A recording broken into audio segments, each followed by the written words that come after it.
Sveiki, čia Deividas Dubinas. Šiandien pakalbėsime apie maisto papildus. Dauguma klausia, ką būtent aš vartoju, kokiom dozėm, kaip.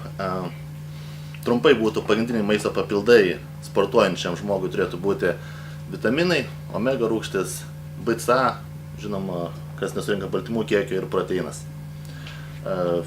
Mano pusryčiai prasideda nuo iššūkių izoliato, 85% baltymo, be cukraus, kurio iš tikrųjų gan vengiu.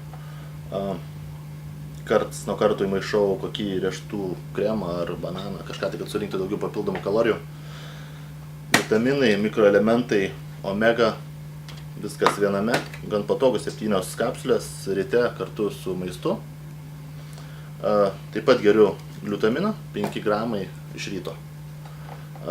Dienos eigoje taip pat vartoju amino rūgštis, galbūt prieš kiekvieną maistą papildomai tiesiog dadedu to kokybiško baltymo. Einant arčiau prie treniruotės geriu dienos bėgė betalaniną, prieš treniruotę arginino, taip pat BCA su taurinu ir gliutaminu treniruotės metu, truputį suteikia energijos.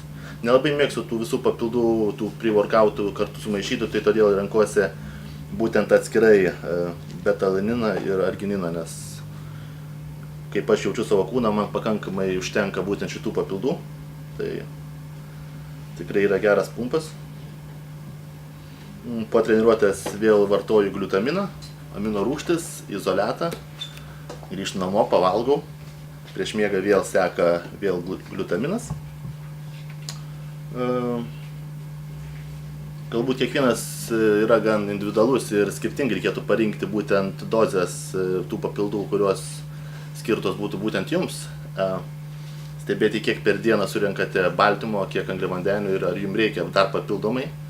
Jeigu jūs pakankamai valgote daug mėsos, gal jums visai nereikia tiek to baltymo, sakykim, surinkti iš proteino ar kažkokių kitų baltyminių amino rūgščių. Aš asmeniškai stengiuosi surinkti 2,5 gramo baltymo kūno kilogramui ir 4 gramus angliavandenių.